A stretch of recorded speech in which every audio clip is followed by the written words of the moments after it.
Hello friends, welcome everyone to Short Says Classes. Another problem solving session. We are back with Isi M.Math problem solving. So let me just give a brief introduction to the newcomers.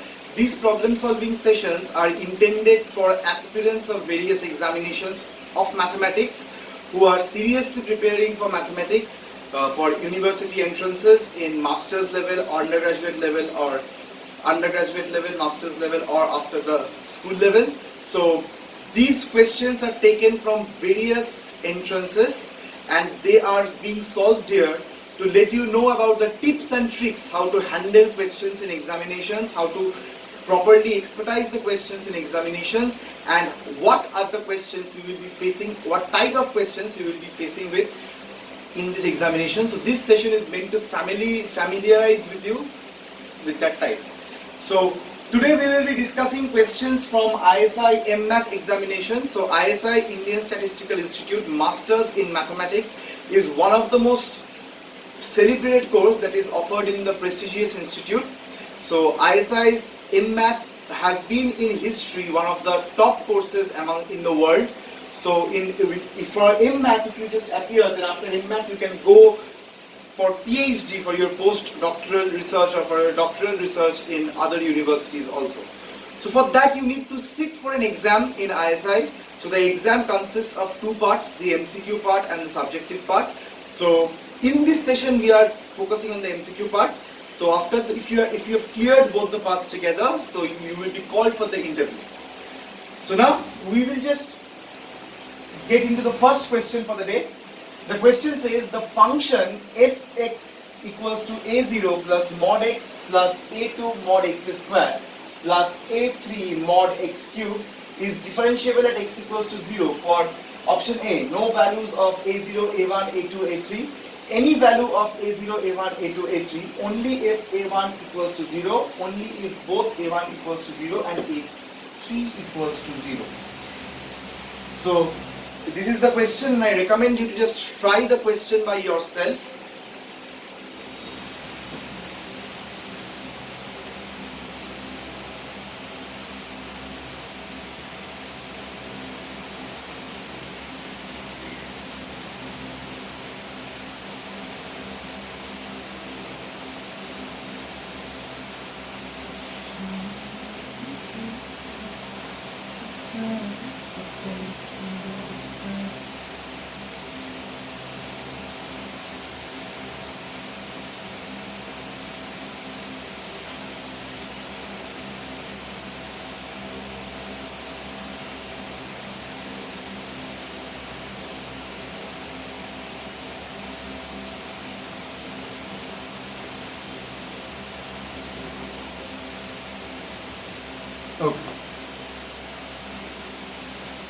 Okay, so the stipulated time that was meant for this problem is over, and now we'll just check the problem. So for questions regarding mod, I want to give a general trick that please break down into piecewise functions as much as possible. So what I do here is that I need to break this function in piecewise manner, that is fx equals a0 minus a1x plus a2x squared minus a3x cubed if x less than 0, a0 if x equals to 0, and just the same thing when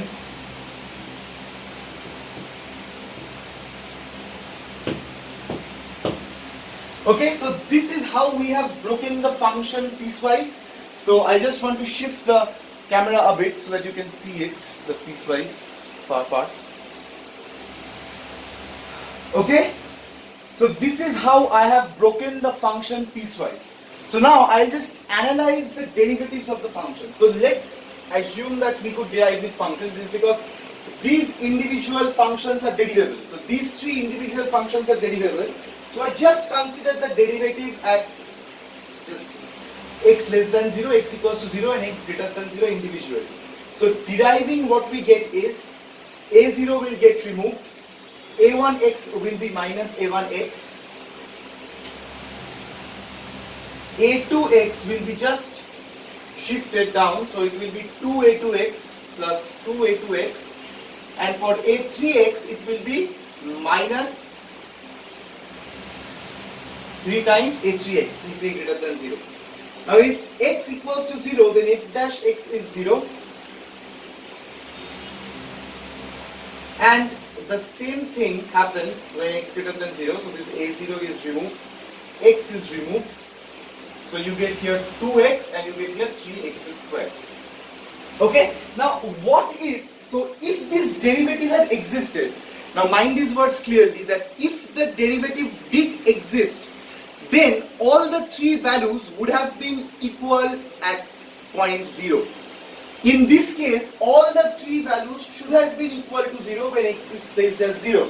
So how can we just check that?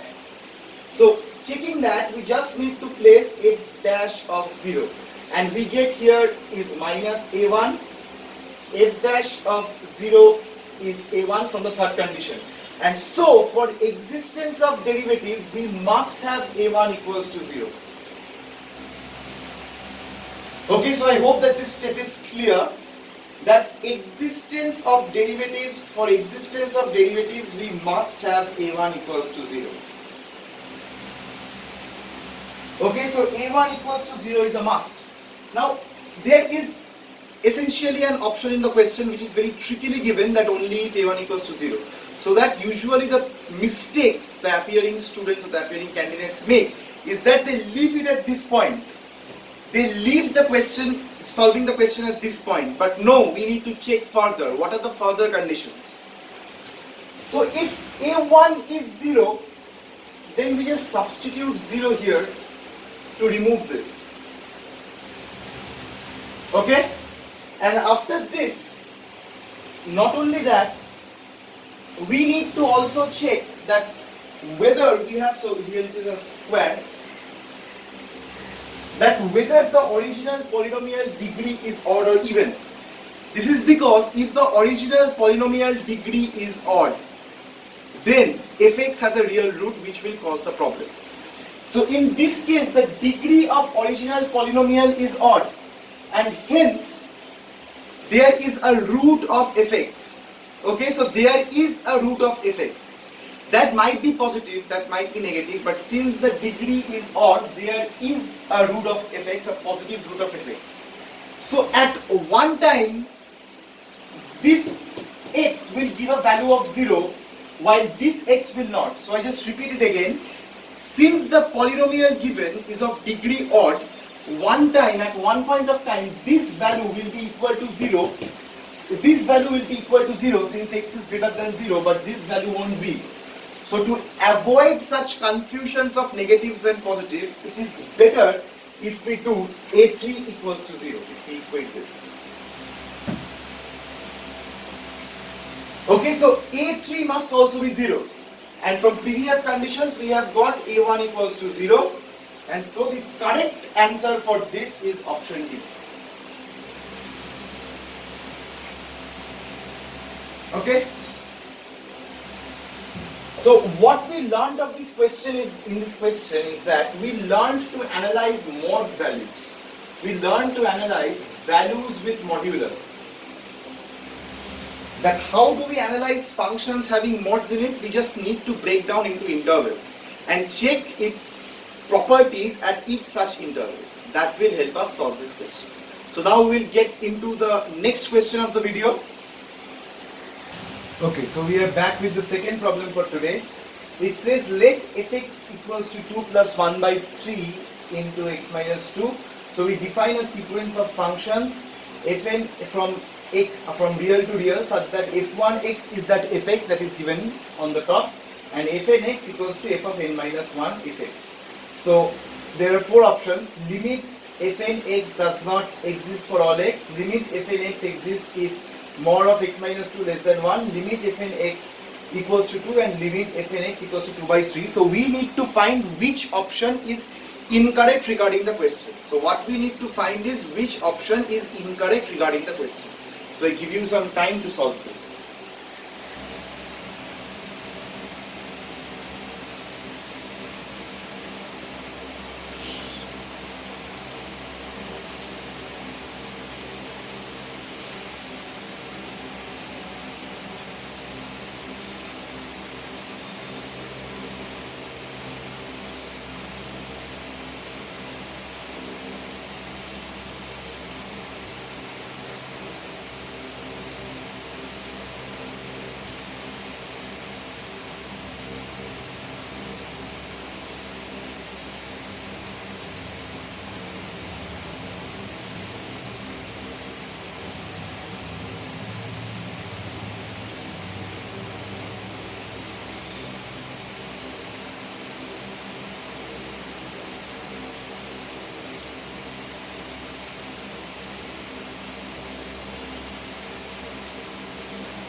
Okay, so the stipulated time meant for this question is over, and we will solve this question now so that you can just have a view of the solution. Now we need to keep the options in mind. So when do we say that a sequence of functions is convergent? So when do we say that? We say that a sequence of function is convergent to fx if mod value, or more appropriately the distance, can be reduced to, just like the definition of limit, can be reduced to less than epsilon for all n greater than equals to some n. But you can obviously understand that if limit has to exist and is finite, then we have to bound this thing. But before bounding this thing, let's have a look at the function. The function here is a linear function, and so we can choose x sufficiently large for the increasing of the function. Just observe that this function is an increasing function, increasing forever function. So for all real numbers, that is for all x, the function cannot have a limit. I hope I am clear to you that for all x, the function cannot have a limit. So this option is true, that for all fx, function doesn't have a limit. Now for this function to have a limit, this must be bounded. So bounded by some finite interval. Now specifically, if I take the limit to be n, or the limit to be anything, say, then I can see that if I take mod x minus 2, that is if I consider this disk, mod of x minus 2 less than 1, then limit exists. In fact, if I even have to mod of x minus 3 less than 1, there also it would have existed. This is because the function must be bounded for existence in a bounded interval. Okay? So this is correct. This is because this is bounded. Now, what is the limit of the function? Now, suppose that the limit of the function is 2. Then we get f of nx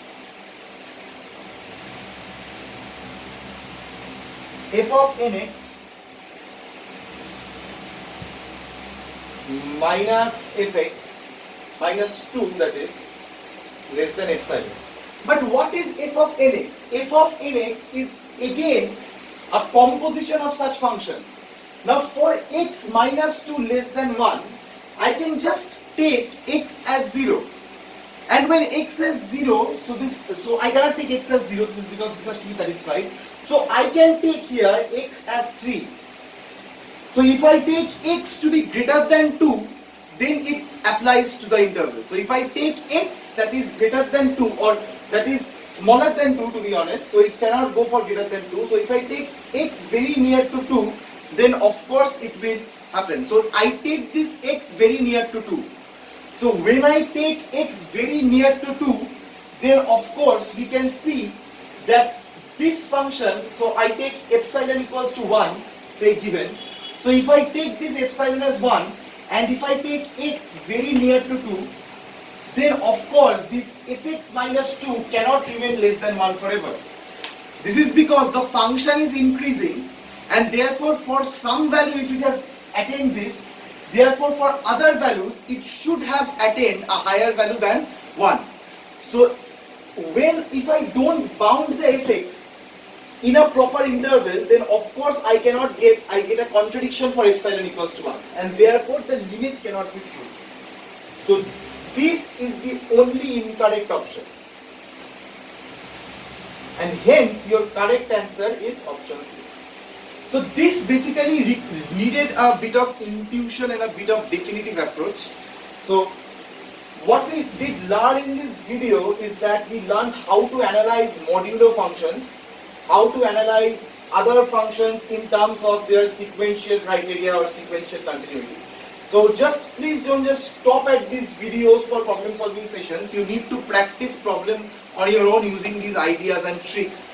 So for a serious aspirant, Saurav Sir's classes provides explicit quality study materials with lot of problems, packages, etc. which contains lot of tricks and practice problems for your own. So I strongly recommend the serious aspirants to get your own copy as soon as possible to excel in the examination. So till then, goodbye, thank you and all the best for your examination.